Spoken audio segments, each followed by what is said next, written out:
পরে সে বলল, আচ্ছা ঠিক আছে মামি, আপনি এত করে যখন বলতেছেন আপনার কথা আমি রাখবো, কিন্তু আপনি কখনো মামার কিছু জানাতে পারবেন না। আমি আচ্ছা ঠিক আছে, তোমার মামা কিচ্ছু জানবো না। আমার যে কি ভালো লাগলো আমি বলে বোঝাতে পারবো না। আমার মনে হলো যে আমি মনে হয় এই দুনিয়ায় নাই, স্বপ্নের দুনিয়ায় আছি। মানে ওই যে বললাম যে মন থেকে ওকে ভালো লাগছে, চাইছি, এর দিকে মনে হয় এত সুখটা বেশি লাগছে। তখন ওকে একটা কথা বললাম যে তুমি এই বয়সে এত মজা দিতে পারো, আর তোমার মামা দেখো, তাকে আমি এত ভালোবাসি, সে আমাকে যে মজাটা না দিচ্ছে তাতে 3 মজাটা তুমি দিছো। আজ থেকে তোমার মামার জায়গাটা তোমার। আমার বিয়ে হয়েছে, হ্যাঁ, বিয়ে হওয়ার দীর্ঘ 1 বছর পর তো আমার জামাই হঠাৎ করে আমার বলতেছে যে এখানে তার ভালো লাগতেছে না, চলো ঢাকায় যাই। পরে আমি বললাম যে ঢাকায় যাব। তার ভিতরে আমার শ্বশুর শাশুড়ি আবার একটু আমাকে নিয়ে একটু খ্যাট খ্যাট খ্যাট খ্যাট করতো, আমার এগুলো ভালো লাগতো না। পরে কি করলাম, আমার জামাই যেহেতু এই কথা বলছে, আমি আর কোনো কিছু বলতে নাই, আমিও রাজি হয়ে গেছি। পরে আমরা দুজন ঢাকা শহরে আইলাম। আসার পরে একটা কোম্পানিতে জব করতো, ওখানে ভালোই স্যালারি, ওখানে যে টাকা ওর স্যালারি আমার সংসার খুব আরামসে চলে যায়। ওখানে আমার রুম ভাড়া হলো 4,000 টাকা।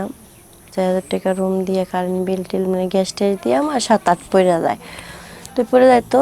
আর ও স্যালারি পাইতো 25 থেকে 30 হাজার টাকা। তো ভালো, আমার সংসার পুরো খরচ দিয়েও আমাদের কাছে কিছু টাকা থাকতো। তো এভাবে কাটাতে লাগলাম, ওভাবে কাটাতে কাটাতে হঠাৎ করে একদিন আমাকে বললো যে তোমাকে একটা কথা বলি। আমাকে আচ্ছা ঠিক আছে বলো, সমস্যা নেই। বলতেছে আমার যে ব্যাঙাটা আছে, তাই ও তো ইংলিশে একটু কাঁচা আছে, তো এখানে সে ইংলিশ মিডিয়াতে কাজ করবো, পড়াশোনা করব। পরে আমি বললাম সমস্যা নেই, আসতে বলো। এখন তখন আমার রুমটা একটাই ছিল। পরে ও বাসায় আইসে, আমি কিন্তু তার আগে ওকে কখন দেখি নাই।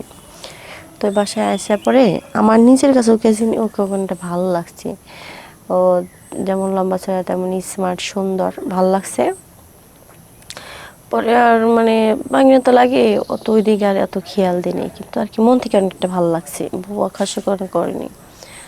তারপর যেহেতু আমাদের বাসায় থাকতেছে, খাইতেছে, পড়তেছে, সব কিছু করতেছি, তো দিনের পর দিনে যখন রয়েছে তখন আমি তো বাসায় থাকি, আমি তো কোনো কাজ কাম কিছু করি না। ও বাসায় থাকে, যখন নাকি ও কলেজে যাওয়ার সময় হয় তখন খালি কলেজে যায়, তাছাড়া তো বাসায় থাকে।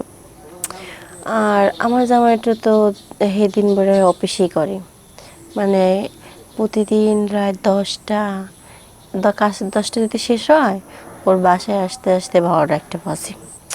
আইসে আবার করে খাওয়া দাওয়া করে অমনি শুয়ে পড়ে। মানে আছে না, সারাদিন একটা মানুষ পরিশ্রম করে এসে খাওয়া দাওয়া করলে শরীরটা তো ছাইড়া দেয়। তো আমি তো সেটা বলছি, মানে আমার যে একটা চাহিদা, ও আমার দরকার যদি মনে করেন প্রতিদিন বা 2-3 দিন পর ও আমার সপ্তাহে একবার হলেও আমার কাছে আসে, আমি অত চাপ টাপ দিই না। কিন্তু বাহিনীকে দেখার পরে মানে আমার কি হয়েছে আমি নিজে বলতে পারি না, যে তখন আমার উত্তেজনাটা বেশি কাজ করতেছে।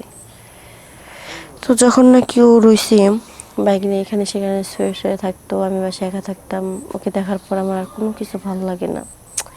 পরে ধাপ করে একদিন ওটা বললাম, যে ওর হাতটা ধরে বললাম তোমাকে না আমার অনেক ভালো লাগে। বললো মামি এগুলো আপনি কী করেন? পরে বললাম তোমার মামা তো সারাদিন অফিস করে, রাত্রে এসে খাওয়া দাওয়া করে ঘুমায়, আমার একটু সময় দে না। তাই বলতেছি কি, তুমি যদি তোমার মামার কাজটা আমার সাথে করতে আমার অনেকটা ভালো লাগতো। আর তোমার যতদিন মন চাই তুমি থাকো, খাও, কোনো সমস্যা নাই। আর দেখো তুমি যেন রইছো, তোমার দেখাশোনা কি করতেছে, আমি তো করতেছি। তা আমি যদি তোমার জন্য এত কিছু করতে পারি, তুমি কি আমার জন্য এতটুকু করতে পারবে না? পরে বললো দেখেন আপনি যেটা কইতেছেন সেটা কখনো সম্ভব না, আপনি আমার সম্পর্কে মামি লাগেন। আর মামা যদি কখনো এই ধরনের কিছু জানতে পারে তাহলে ভাবছেন যে কি করব। পরে বললাম যে তুমি কে কি ভাবো না ভাবো সেটা আমি জানি না, আর তোমার মামা কখনো জানতে পারবে না তোমার আর আমার সম্পর্ক। বুঝছো? তাই থেকে তোমার একটা কথা বলি, আমার এই কাজটা করে দাও, একটা দিনই, আমি তোমাকে আর কিছু বলবো না। পরে তাকে অনেক রিকোয়েস্ট করলাম, কান্দাকাটি করার পরে সে এক পর্যায়ে রাজি হয়ে গেল। রাজি হওয়ার পরে সে বলল, আচ্ছা ঠিক আছে মামি, আপনি এত করে যখন বলতেছেন আপনার কথা আমি রাখবো, কিন্তু আপনি কখনো মামার কিছু জানাতে পারবেন না। আমি আচ্ছা ঠিক আছে, তোমার মামা কিচ্ছু জানবো না।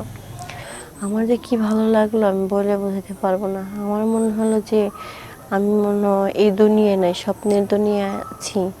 মানে ওই যে বললাম যে মন থেকে ওকে ভালো লাগছে, চাইছি, এর দিকে মনে হয় এত সুখটা বেশি লাগছে।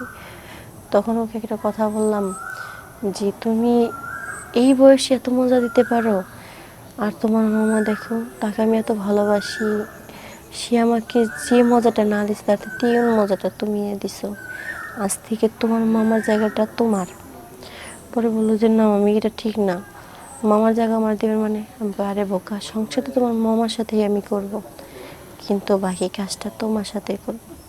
পরে আমার কাছে থাকার পর ওর অনেক ভালো লাগছে, মজা লাগছে, প্রথম প্রথম থাকছে তো ভালো লাগছে। পরে বলছে হ্যাঁ ঠিক আছে, যেহেতু এত কিছু, তাহলে তো আমি, আর যেহেতু মজা পাইয়ে গেছি, ফুলের মধু খাইছি, তাহলে তার মিস করা যাইব না, এইভাবে ফুলের মধু আমার খাইতে হইব। আমাকে আচ্ছা আচ্ছা, কোনো সমস্যা নেই, প্রতিদিনই ফুলের মধু খাইব। এভাবে মনে করেন আমার জামাই অফিসে যাইতো, আমরা রাত্রে কিছু না করে সারাদিন তো ফ্রি থাকতাম রুমের ভিতরে, দুজনে ভালোই আনন্দে ফোন দেখাইতে যাইতো। তো একদিন হঠাৎ করে আমার জামাই কি হয়েছে, অফিসে গেছি, তো আমরা এই সময় আবার আমরা দুজনে অনেক মজা করতেছি, বাসায় চলে আসছে। বাসায় এসে আমাদের দুজনে এই অবস্থায় দেখছে। এই অবস্থা দেখার পরে তো ওর মাথায়, আর আমি তোমাকে এত বিশ্বাস করে এত ভালোবাসি, তুমি আমার এই আপন ভাগ্নের সাথে এগুলো করতে পারতেছো? পরে এক কথা দুই কথা তাকে আমি বললাম যে দেখো, আমি যেটা করছি এটা বাধ্য হয়ে করছি, আমি তোমাকে ভালোবাসি এটা ঠিক আছে, তোমার লগে সংসার করতেছি এটা ঠিক আছে, কিন্তু আমার তো একটা মন আছে, আমার তো একটা চাহিদা আছে, তাই না? তুমি দিনের পর দিন এইভাবে আমার জন্য তো কাজ করতেছো, কিন্তু খালি কাজ করলে হইব? একটা স্ত্রী তার স্বামীর কাছে কী চায় সেটা কি তুমি বোঝো না? তুমি আমাকে ঠিক মতো সময় দাও না, খালি অফিসে নিয়ে পড়ে থাকো, টাকার পিছনে দৌড়াইতেছো। আমার তো মাঝে মাঝে তোমাকে লাগে, তোমাকে দরকার পড়ে, এটা আমি কি করব বলো? আর যখন তোমার ভাগ্নে দিনের পর দিন আমার বাসায় রয়েছে, এভাবে আমি নিজের আর ধরে রাখতে পারিনি, তাই এই কাজটা করছি। পরেও বলল হ, আসলে ভুলটা আমারই, আমি খালি টাকার পিছনে ছুটছি। পরে যখন নিজের ভুলটা বুঝতে পারলো যে না, একটা মানুষের, একটা ছেলে মানুষের জীবনে সবটাই গুরুত্ব, যেমন টাকাটা আমার কাছে গুরুত্ব, তেমনি আমার বউটা আমার কাছে গুরুত্ব। ওই যে আমি টাকার পিছনে দৌড়াবো, যে বউরে ফালাই দিব, আবার বউর পিছনে টাকার কথা ভাববো না, তা না, দৌড়টাই আমার সমান লাগবে। পরে বললো, পরে আমিও আর নিজের ভুল স্বীকার করলাম যে দেখো আমার ভুল হয়ে গেছে, আমার মাফ করে দাও, আমি আর কখনো কিছু করব না। পরে সে আমার ভুল যেহেতু বুঝতে পারছি, তার ভুলটা বুঝতে পারছি, তো সে আমার মাফ করে দিছে, বাইকটারে এই বাসায় দিয়ে খেলায় দিছে, বলছে যে তুই আর কখনো এদিকে আসবি না, তোর মামির সাথে কথা বলবি না।